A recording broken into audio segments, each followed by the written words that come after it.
Hey you guys, I am not doing well today. My knee hurts to the point of like, I can barely walk. I was sitting on the side of the trail crying.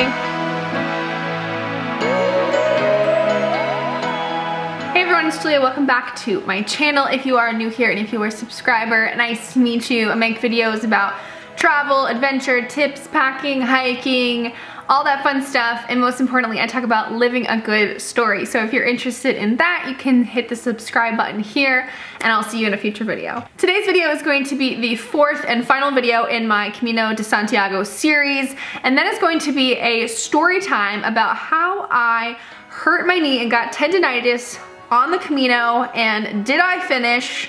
Did I make it to the end? Did I have to go home? What happened? I started walking the Camino in the beginning of October in 2019, so a little bit under a year ago.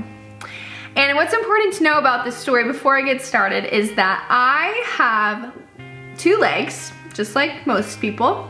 A lot of people have two legs.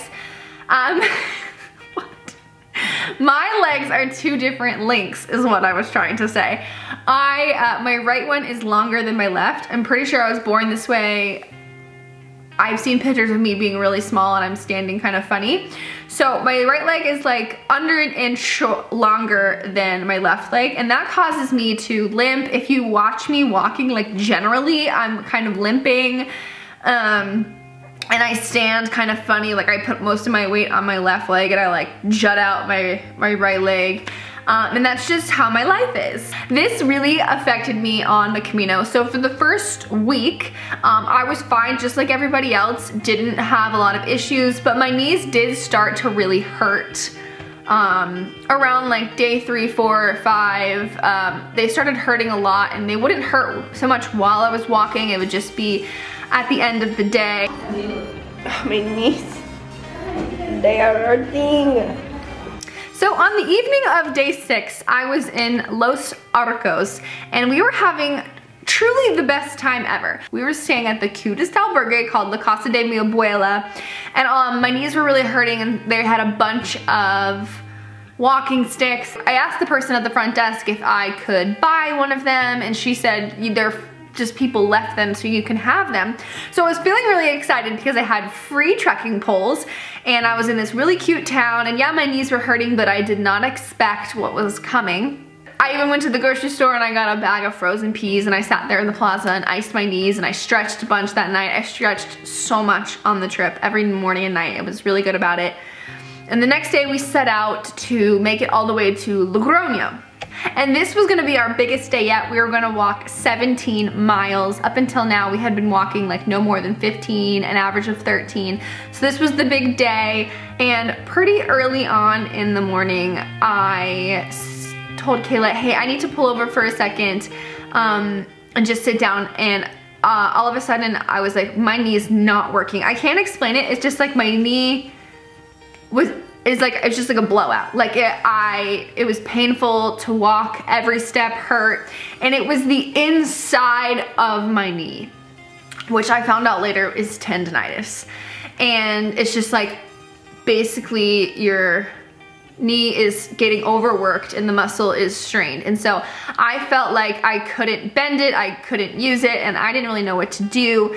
And Kayla and I were kind of freaking out. We were sort of on the side of the road. We pulled over and there were a lot of people at that point, so people are just passing us. We don't know what to do, and I told her, I forget why we decided this, but I basically just told her, go on without me and I'm gonna walk really slow. It hurts so bad. I just sit down on the side of the trail and I started crying. And these really nice Scottish men were like, oh no, what's wrong with you? And they gave me this muscle cream. And I remember this Scottish man was so nice. He was like, here, take my muscle cream. He was like, rub it in, rub it in. And I was like rubbing it in. He was like, no, rub it in. I was like, I'm rubbing it in. He was so nice, and I was just crying, and I was like, thank you, but maybe you should just leave so I can not awkwardly cry here. And I eventually got up, and I was just very touch and go. I was crying the whole time. I am not doing well today. My knee hurts to the point of like, I can barely walk. I was sitting on the side of the trail crying. And this day was really hard. It was like in the mountains, there were switchbacks, and I kept walking even though it hurt so bad. And I made it to this town called Vienna. So my first thought was I'll just stay in Vienna. But when I got there was some kind of Founder's Day celebration happening, a big party. Everyone was dressed really cute. I looked really gross, and everyone was outside having a party. And I thought, okay, this is like overwhelming. I just should probably make it to Logroño and get back to Kayla. I'm gonna find a taxi. So I was walking around trying to find a bar to make a phone call or to get a phone number, and just, I kept going into bars, standing in line and asking if they could call me a taxi, and the bartenders would ignore me. I guess because I was in hiking clothes, I don't know, but, or maybe because I wasn't yelling in Spanish, I don't know, but they would ignore me, and it was making me feel frustrated and ignored, obviously. I remember this one lady, she finally was like, I can't help you, bye, go away. And I felt so frustrated. I walked out and I kept asking random strangers, like, where do the taxis come? Where can I call a taxi? And people kept giving me different directions, and I just sat on a bench for a while, and a bus kept going by. Like, I just didn't know what to do. I felt helpless and irritated. And I walked out of the bar and I just started crying, and I was like, angry. And then a group of bisagrino Spanish men came by. A bisagrino is a pilgrim who is riding a bike, because the word pilgrim is peregrino and the word bike is bicicleta. So if you are riding a bike on the Camino, you are a bisagrino. So there was a group of them, and they were Spanish men. They were big and they were very handsome. And they saw me crying. Sorry. And they were like, what is wrong with you? Why are you crying? And I was like, I'm trying to get to Logroño and my knee's broken and I don't know what to do. They were so sweet. They were like, oh, tranquilo, no preocupado, no preocupado. And they had me go into this room. It was like a hotel lobby of the bar that I had just come out of, and they had me sit down and they're like, breathe, like, what's happening? And I was like, I need to call a taxi. They said, okay, that's not that crazy. So they went and talked to the bartender, and she gave them a number to a taxi. I don't know why she wouldn't give it to me, but for whatever reason, she didn't want to. Maybe she had no idea what I was saying. So they called the taxi, and I said I need to go to Logroño, and they're like, okay, great. The taxi is gonna be here in 5 minutes. And they kept saying, tranquilo, no preocupado, está bien. I was like, thank you, gracias, okay.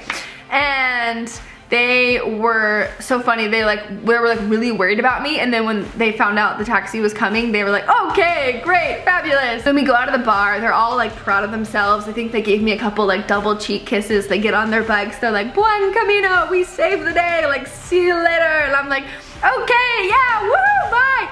And then they all leave, and I'm like, wait, now I'm alone again. What if the taxi doesn't come? Then I'm screwed. So I just sat there sort of very nervous waiting, and lo and behold, the taxi drove right up, and I was so happy, so relieved. I got in it.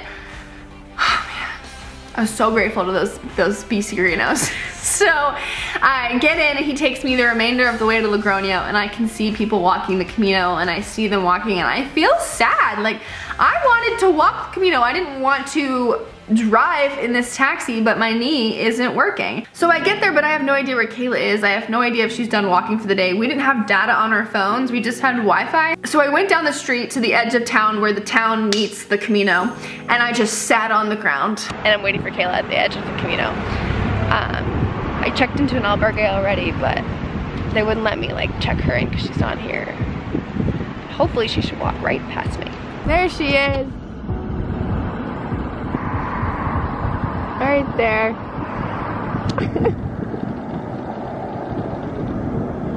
Yay! I had the worst day ever.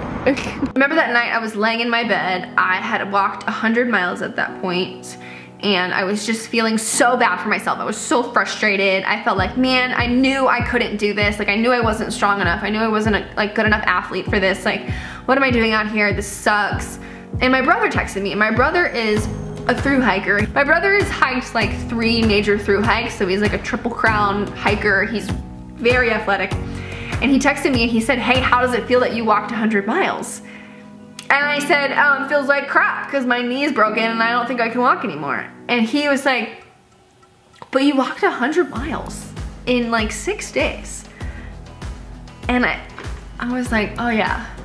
I'm just sort of sitting here feeling bad for myself, angry, mad at the world, and I realized I was allowing that to completely rob me of the victory that I had. Like, I had walked 100 miles, something I'd never done, never thought I would ever do, and I wasn't celebrating or enjoying it or realizing how fabulous that was because of the setback I was experiencing. And thanks to my brother, I'm so happy he texted me because he really gave me good perspective to take the victories, take the wins, don't let the injuries or the pain or any part of it like rob you of the good parts. Oh, and the funniest thing happened while we were walking in Logroño. Kayla and I were walking around looking for dinner and we saw the BC Greenos, the big strapping Spanish handsome men, and they see me and they are wearing, like, they aren't wearing their bike clothes anymore, they're wearing like khakis and like cute button downs, which most pilgrims don't dress like that.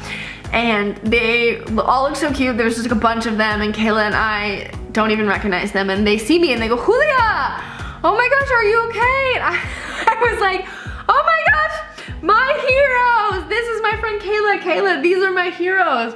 And they were so cute. They all hugged me and like gave me the double kiss, and it was just so funny slash a little embarrassing. So we spent the night in Logroño, and then the next day we took a rest day, but not only that, we went to the doctor and everything was in Spanish, and I was like filling out the paperwork and I had no idea what I was writing. I was like, this is my name. That's all I got for you. I don't know. Here's my health insurance. But they gave us the one doctor who spoke English. She was from Ecuador and she spoke perfect English. And I was so grateful for that woman because obviously I don't expect anyone to know English. So I was so grateful that she did, and she was so kind. She gave me an ointment to fix my armpit chafing. It fixed it immediately. And she told me, you know, you have tendinitis.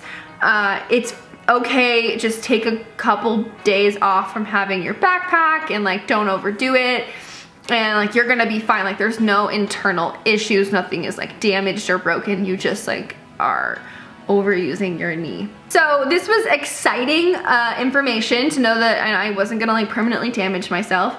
But it was also frustrating to know that, like, I'm on day 8 at this point of a 35-day journey, and I'm already like really in a lot of pain, and it was frustrating. So we took the rest of the day off, and that night around midnight, our friend Lindy Jo came, and then I decided to take the next day off as well. And Lindy Jo and Kayla walked without me from Logroño to Najera, and I actually just took a bus to Najera. And here's the crazy part, is it took 30 minutes to get from Logroño to Najera by bus, and it took them like 8 hours walking. It's wild. So I got there on my own, and then the next day what we actually did is we sent our bags ahead.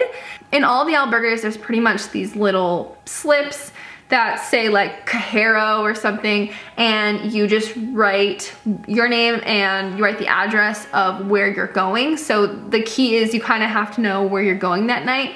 You don't have to sleep where you send your backpack. You can send it to like any albergue, and they typically don't mind you doing that. You just need to say thank you and be polite. So then after 2 days off and 1 day with the backpack, we decided to put backpack sock again. I had on my knee braces, I had my trekking poles, and we continued on. The word ice in Spanish is hielo, and I had to find hielo everywhere I went. I always was looking for the hielo. I would like take little baggies to bars and be like, tienes hielo, or I would go to albergues and they almost always had little ice packs, or if they had public refrigerators, they would have ice packs in there. So I would like, if there was an ice pack to be found, I would find it. It was like a special talent of mine. Then about 1 week later, we were walking, and I unfortunately can't remember where we were going, but I basically had another blowout. I was trudging through mud, and it was like my feet were getting so heavy from the mud, and it was kind of raining, and all of a sudden I was like, it happened again, like can't walk anymore. And I sat on a bench and just didn't know what to do. Hey guys, I'm not having a good knee day. My knee hurts so much, I can barely bend it. I'm like limping, and there's so much mud right now that it's making my like feet covered in mud, and my feet are making my feet so heavy that it's making it really hard to walk, and there was supposed to be a town after 3 miles, but it just never appeared, and so the next town I think is in a mile, and then I'll be halfway done, but I don't know what to do. Like, I was supposed to port my bag today. I think I just can't carry my bag anymore. There were these 2 American girls we made friends with, and she saw me and she gave me a bunch of muscle cream. Remember, she like squirted it into a little bag and like gave it to me. And so I managed to get myself to a cafe where Kayla was waiting for me, and I went to the bathroom and like rubbed it on my knee, and then I came out, and this was a really low moment for me because I felt like, okay, this is the 3rd time this has happened. I don't know what to do. Like, I feel like I'm not gonna make it. And this was like the one and only time where I like really thought like, okay, I think I have to quit. I don't think I can walk. And it was so upsetting. I remember I literally like had my hands like this, like crying, like so upset. And people in the cafe were like, oh no, are you okay? And it's like a huge theme for me. I just cry like publicly. I have no problem. I have no shame for my feelings. I'm just fine expressing myself, and I was upset. So I went up to the cashier, asked them to call me a taxi, and the taxi drove me just down the road to the hostel that we stayed at that night. And I kept my knee elevated the rest of the day, and I actually started to feel better. And so the next day we carried on, and we walked to Fromista, which was one of the best days. That walk into Fromista was so beautiful. I met this guy at the hostel who was telling me about this amazing physio gel that the albergue owner had told him about that he could get at the pharmacy down the street. He said it's like a miracle physio gel that, you know, people who think they're not gonna make it to the end buy this muscle reliever cream, and not only does it relieve pain, but it helps like repair. And he's like, people who thought they weren't gonna make it ended up making it, and the albergue guy was like, people will call me and thank me and tell me that it's because of that recommendation that they made it. And so I thought, oh my goodness, this is the answer to my prayers. So I like waddled on down to the pharmacy. I had like a picture of what the tube that I wanted, and I showed it to the pharmacist, and he like laughed. He was like, haha, and he pulled out a drawer right next to him, and he pulled out a bottle, and he was like, it's €5 or something. And while I was there, I bought myself that same muscle pain reliever that the American girl had given me. So I now had the recovery cream and the pain reliever cream, and I used both of them the remainder of the trip. And it really was a miracle. I did not have another blowout the rest of the trip. I still had a lot of pain. I had to really monitor my pain and really stretch and elevate and ice and do the creams and everything, and it was touch and go. But I never had another day where I couldn't walk anymore and where I had to skip anything. I did take another day off when we got to Lyon because Lyon's beautiful, and I thought it would be good for me to have a rest day just to prevent having another blowout. But I never had another day where I had to like get in a taxi, emergency, like crying on the side of the road. Once we made it to the final region of Galicia, you're really in the mountains, and so that's when it started to get really hard, and I was really limping at this point. I have a really special memory from the end of the trip. I believe it was the very last day, like the day before we made it to Santiago. I was walking and I was talking to these 2 men. One spoke only Spanish and one spoke English and Spanish. And the one that spoke Spanish asked me, is something wrong with your knee? Like is something wrong with your legs? Like you're limping. And I know a decent amount of Spanish, so I knew he was asking about my legs, but I didn't know what. And so I said to the man who spoke English and Spanish, and I said, my legs are different lengths, and so I'm limping.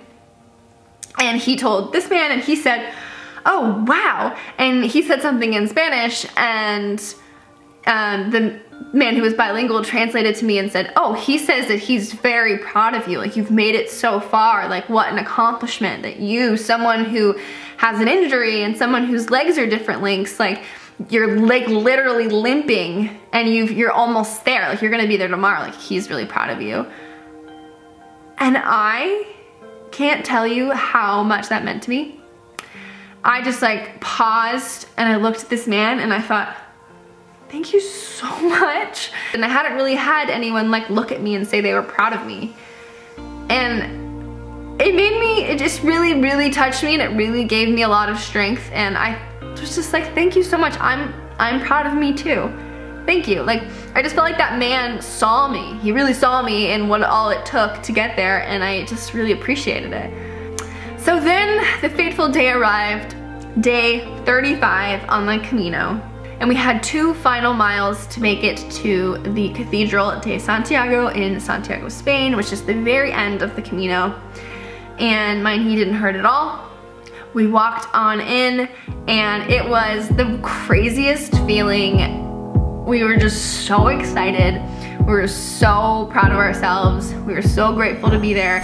I got there and I cried and I laughed and I screamed, and we saw all of our friends, and it was such a cool feeling. Just like knowing everything we went through to get there, all of the Advil, all of the prayers, all of the crying, the rain, the cold, the laughing, the fun, the jokes, the beautiful scenery, everything, all the wine, the coffee, everything we had been through, and we got there and we did it. And it's the feeling like I have never had. It's incredible, and I would absolutely do it again. I think I have some slight permanent knee issues. Sometimes my knee will start to hurt a little bit when I'm doing really long car drives. But other than that, I've been hiking the AT a lot this summer, and the longest I've hiked in a day is like 13 miles, and I've been wearing a knee brace and really focusing on starting slow and working my way up and doing lots of stretches to prevent injury, and so haven't had any major knee issues yet, so hopefully I don't have any long-term damage. But I hope to do another Camino in the future, and so I'm hoping that I won't have any knee issues. So that is my story. I overcame the knee injuries. I made it to the end. I hope you enjoyed hearing this. If you want to do the Camino, hopefully that inspired you or gave you more insight into what the Camino is like. I have several other videos that I've posted about the Camino, talking about how much does it cost. I recently posted 3 other videos about the Camino. I did a general Q&A, I did a video about how much it costs, and I did a video about what gear I regretted and didn't regret bringing. And also I have like 25 vlogs that I've posted from each day. And also I have a packing video that I posted before I left. So I'll have all of that linked down below in a playlist if you want to check all of that out and learn more about what the Camino is like. Thank you so much for watching this video. Please thumbs up this video, leave a comment, and subscribe to our channel, and I will see you next time. Bye. Today and not tomorrow.